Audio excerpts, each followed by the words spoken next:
مجھے حسین کا رونا گوارا نہیں ہے۔ چند قدم کے فاصلے پہ جناب زہرا تھی۔ حسین مولا کو بھوک لگی، نبی نے اتنا انتظار نہیں کیا کہ زہرا آ جائیں اور حسین کو دودھ پلائیں۔ حسین مولا کا رونے کی پہلی آواز بلند ہوئی، نبی نے اتنا انتظار نہیں کیا کہ بی بی کے آنے تک حسین کو روتا دیکھیں۔ اپنا انگوٹھا، سنی شیعہ نے لکھا ہے، اپنا انگوٹھا امام حسین کے منہ میں دے دیا بلا تشبیہ۔ نبی کے انگوٹھے سے دودھ نکلنے لگا اور حسین مولا ہمک ہمک کے دودھ پی رہے تھے۔ نبی نے دوسرا ہاتھ حسین مولا کے سر پہ رکھا اور سر کو سہلاتے ہوئے فرمایا آرام سے پیو، یہ اللہ نے تمہارے لیے بنایا ہے۔ جی جی۔ سرکار مدینہ کی ایک گلی سے گزر رہے ہیں، کچھ بچے کھیل رہے ہیں کہ ایک بچے کو پکڑ کر گود میں اٹھایا، اسے پیار کیا، زمین پہ اتار دیا، آگے بڑھے۔ ایک محترم صحابی نے پوچھا یا رسول اللہ یہ کس کا بچہ ہے؟ فرمایا مجھے اس سے غرض نہیں ہے، مجھے بس اس سے غرض ہے کہ میرے حسین سے پیار کرتا ہے، میں نے دیکھا ہے میرے حسین کا احترام کرتا ہے۔ حضرت بی بی ام سلمہ سے فرمایا میں سفر سے لوٹا ہوں، مجھے کچھ دیر آرام کرنے دو، کوئی ملنے آئے تو اتنا کہہ دینا کہ نبی بہویز طرحات ہیں۔ حجرے میں چلے گئے، چند ہی لمحے گزرے تھے کہ حسین دوڑتے ہوئے آئے۔ 3 سال کا سن ہے، کہا نانی ہے، نانا آئے ہیں؟ کہ ہاں تمہارے نانا آئے ہیں مگر وہ آرام کر رہے ہیں۔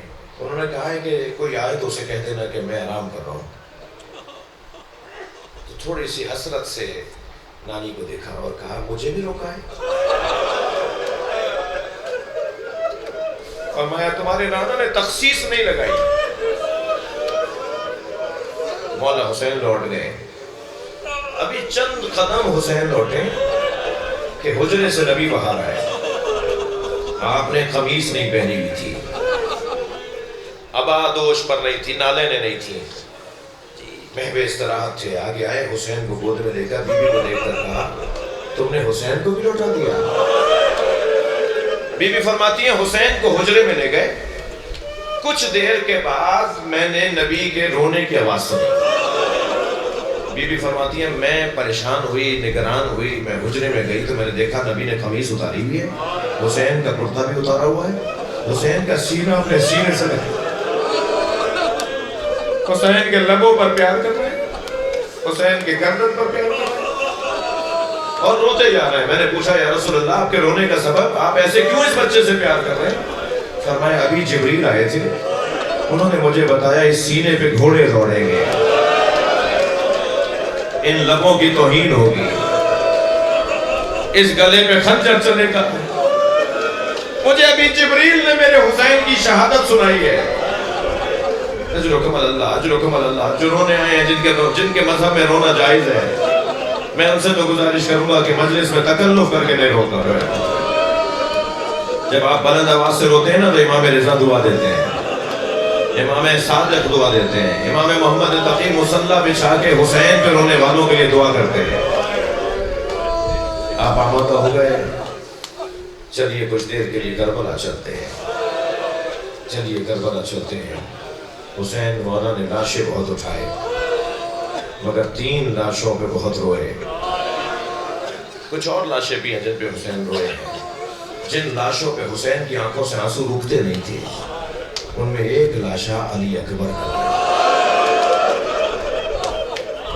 جب ہور کے بیٹے کا لاشا حسین اٹھا رہے تھے نا تو ہور نے بڑھ کر مولا سے لینا چاہا، فرمایا مولا یہ غلام زادہ ہے، مولا یہ آپ کے غلام ہور کا بیٹا ہے، اسے مجھے دے دیجئے۔ فرمایا ہور جوان بیٹے کے میت باپ نہیں اٹھاتا۔ اجرکم اللہ، اجرکم اللہ، اللہ کسی غم میں نہ رلائے۔ فرمایا ہور جوان بیٹے کی میت باپ نہیں اٹھاتا۔ اب میں رونے والے سے پوچھوں جب علی اکبر کا لاشا اٹھا رہے تھے کوئی تھا جو کہے کہ جوان کی میت باپ نہیں اٹھاتا؟ برابر سے ایک برقع پوش بی بی کی آواز آئی، حسین مولا نے مڑ کر دیکھا تو زینب بی بی کھڑی ہے۔ فرمایا بھائی یہ لاشا زینب اٹھائے گی۔ واحد لاشا ہے جو حسین کے ساتھ بہن نے اٹھوایا ہے. اس لاشے پہ حسین بہت روئے ہیں. دوسرے لاشے کا نام سنیں گے, وہ ہے عباس. لاشے پر پہنچ تو گئے, کمر پکڑ پکڑ کے پہنچے, گرتے اٹھتے پہنچے. جب لاشے پر پہنچے تو مولا کے بازو کٹے ہوئے تھے. آگے بڑھے, زمین پر بیٹھے, تھکے نہیں. جو رو رہے ہیں نا, کوئی پابندی نہیں ہے. جن پر پابندی تھی نا, انہیں رونے نہیں دیا, انہیں تازیانے مار کے خاموش کروایا گیا. آپ پر کوئی پابندی نہیں ہے. مولا زمین پر بیٹھے, حضرت عباس کا سر اپنی آغوش میں لیا اور کچھ وصیتیں پوچھنے لگے, کچھ کہنے لگے, دل بانٹنے لگے کہ آہستہ آہستہ حضرت عباس نے سر ہٹا دیا. پھر مولا نے سر کو گود میں لے لیا.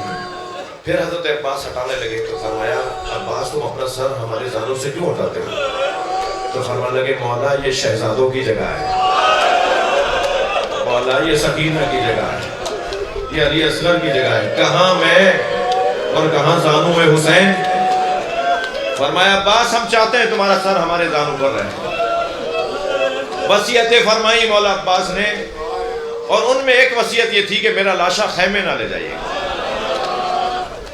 سارے لاشے حسین مولا لائے ہیں خیموں میں.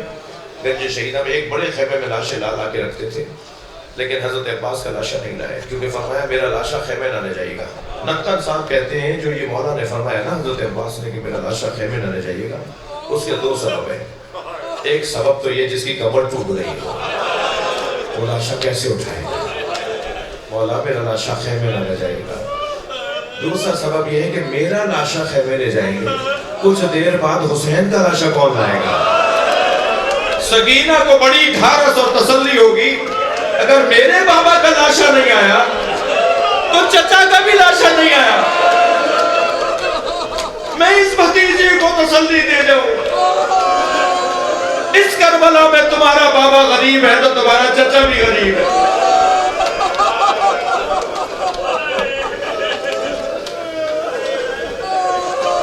تیسرا لاشا جس پر امام حسین کی آنکھوں سے آنسو رکتے نہیں تھے, زبان پہ اللہ کا شکر تھا, اللہ کی تسبیح تھی, اور آنکھوں سے آنسو تھے, وہ تیسرا لاشا چھوٹا بہت تھا.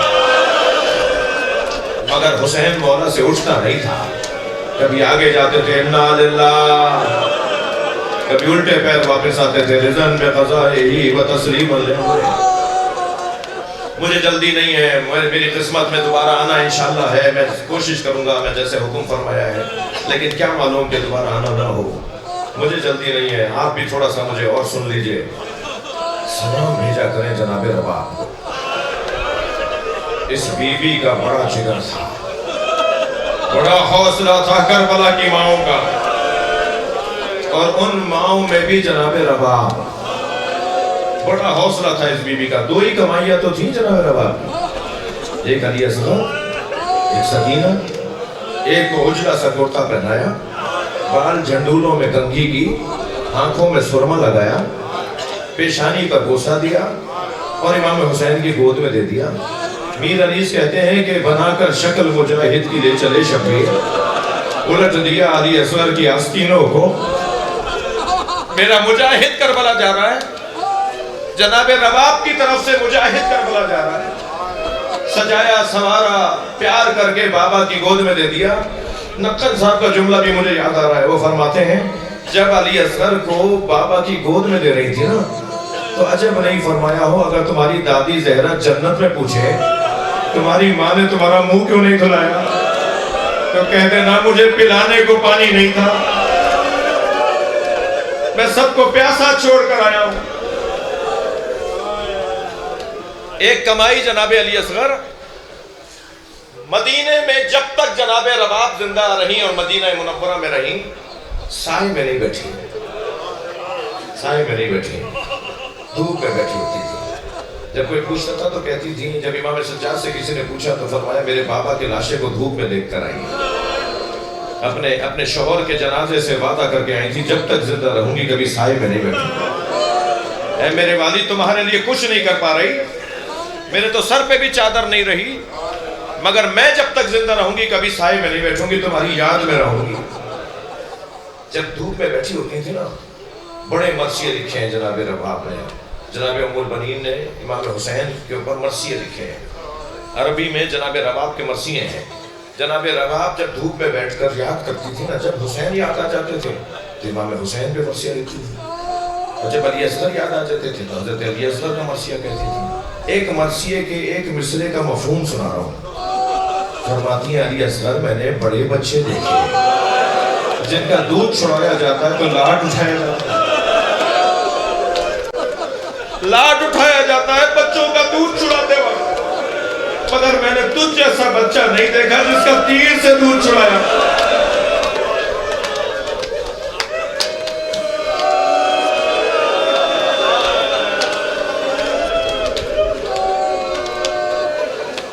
دھوپ میں بیٹھتی تھی مدینے کے گھر میں صحن میں۔ ایک صحابی محترم ہیں، تابعین میں سے ہیں، حضرت ابو حمزہ صومالی رضوان اللہ تعالیٰ علیہ، جن کے دعائے ابو حمزہ صومالی ماہ رمضان میں پڑھنے کا حکم ہے۔ وہ کہتے ہیں واقعہ کربلا کے بعد کچھ مدت بعد، کچھ دنوں بعد میں امام سجاد سے ملنے گیا۔ کنیز نے مجھے صحن خانہ سے گزار کے حضرت کے حجرے میں پہنچایا۔ جب میں صحن سے گزر رہا تھا تو میں نے دیکھا ایک برقع پہنے بی بی ہے جو دھوپ میں بیٹھی ہے۔ میں نے بہت دیر حضرت سے سوالات کیے، جوابات پوچھے۔ جب میں واپس جانے لگا تو کنیز کو مولا نے بلا کے کہا انہیں دروازے تک پہنچاؤ، تو انہوں نے آوازیں دیں اور پردے کروائے، اور پھر مجھے جب دوبارہ لے جانے لگے تو میں نے دیکھا وہ بی بی برقع پہنے بی بی جو دھوپ میں بیٹھی تھی۔ دھوپ ڈھل گئی ہے، وہ وہاں سے اٹھ کر وہاں آ کے بیٹھ گئی جہاں دھوپ ہے۔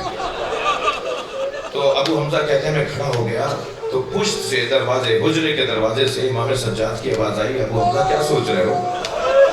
تو میں نے ہاتھ جوڑ کر کہا، یعنی ادب کرتے ہوئے کہا مولا شاید کسی غلطی پر آپ نے اپنی کنیز کو سزا دی ہے،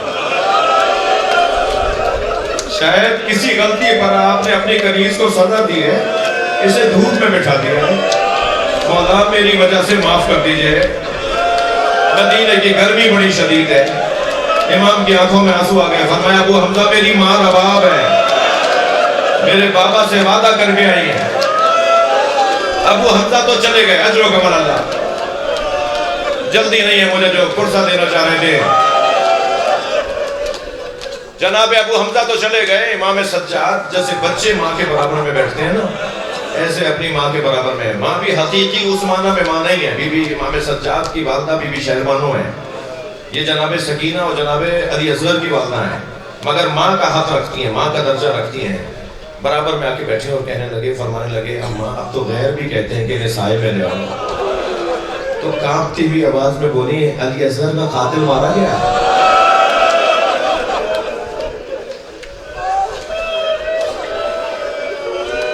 مجلس میرے حساب سے ہو گئی، مگر مجھے ایک منزل اور آگے آنے دیجئے۔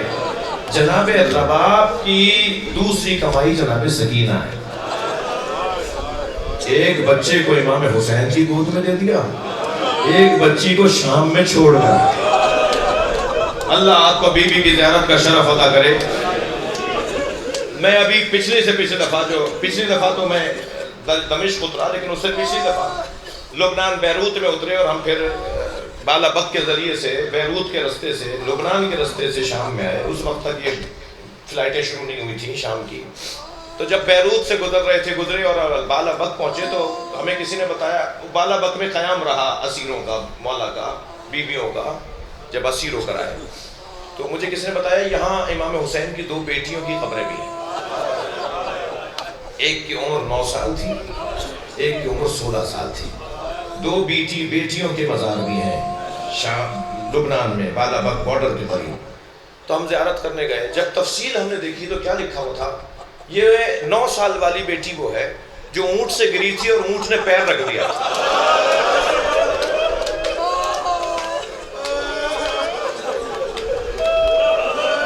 اس بچی کو یہی دفنا دیا، اور وہ جو بڑی بیٹی تھی امام حسین کی، جب بازار سے گزر رہے تھے تو پتھر مارے جا رہے تھے، ایک پتھر ان کی پیشانی پہ لگا جس سے خون بند نہیں ہوا، اور اس بچی کو بھی وہی دفنا کرایا۔ سلام ہو ابو طالب پر، سارا خاندان کہاں کہاں لوٹا گیا. ایک بچی زندان شام میں چھوڑ کر آ گئی. بس مجلس مکمل کر رہا ہوں. علامہ ذیشان حیدر جوادی کہتے ہیں، علامہ ذیشان حیدر جوادی کہتے ہیں کہ جلتے ہوئے خیمے سے امام سجاد کو لانا کتنا مشکل تھا. کوئی اس منظر پہ سوچے. شام کے لشکر کا ایک سپاہی، یزیدی لشکر کا ایک سپاہی کہتا ہے کہ جب خیمے جل رہے تھے تو میں نے ایک بیوی کو دیکھا جو جلتے ہوئے خیمے میں جا رہی ہے، مگر جلتے ہوئے خیمے کی چوب سے سر لگتا ہے جاتا، اور پھر وہ رستہ بدل کے پھر جانا چاہتی ہے، پھر آگ کا شعلہ اسے روکتا ہے. میں یہ سمجھا کہ اس کی آنکھوں کا نور چلا گیا، کسی نے اس کے سر پہ کوئی گرز مارا ہے، اس کے سر پہ کوئی ضربت ماری ہے جس کی آنکھوں کا نور، اس کی آنکھوں کا نور اس کی وجہ سے چلا گیا ہے. تو وہ کہتا ہے میں دوڑتا ہوا آیا اور میں نے کہا بی بی تمہیں نظر نہیں آ رہا آگے آگ چل رہی ہے؟ تو وہ بی بی مڑی اور مجھے دیکھ کر کہا یا شیخ انا لنا فیہا علیل، اس خیمے میں ہمارا ایک بیمار رہ گیا ہے جو اپنے پیروں سے چل کے نہیں آ سکتا. کہتا ہے تب مجھے پتا ہوا، معلوم ہوا کہ یہ علی کی بیٹی زینب ہے. اور وہ بی بی چلتے ہوئے خیمے میں گئی اور اپنی پشت پر بیمار بھتیجے کو اٹھا کے لائی. عزادارو علامہ ذیشان حیدر جوادی کا جملہ سنا کے مجلس مکمل کر رہا ہوں. وہ کہہ رہے ہیں، وہ فرما رہے ہیں جلتے ہوئے خیمے سے جناب سجاد کو لانا کتنا مشکل تھا، اس سے زیادہ مشکل تھا قبر سکینہ سے بی بی رباب کو اٹھانا. بی بی کو لے کر آتے تھے، بی بی پھر چلی جاتی تھی. اور جب جناب زینب نے کہا نا بھابی قافلہ تیار ہے چلیے، تو روتے ہوئے فرمانے لگی میرا مدینے میں کون ہے، میرا والی کربلا میں رہ گیا، میری بچی اکیلی ہے. مڑ مڑ کے قبر سکینہ کو دیکھتی رہی. الوداع الوداع الوداع. الا لعنت اللہ علی قوم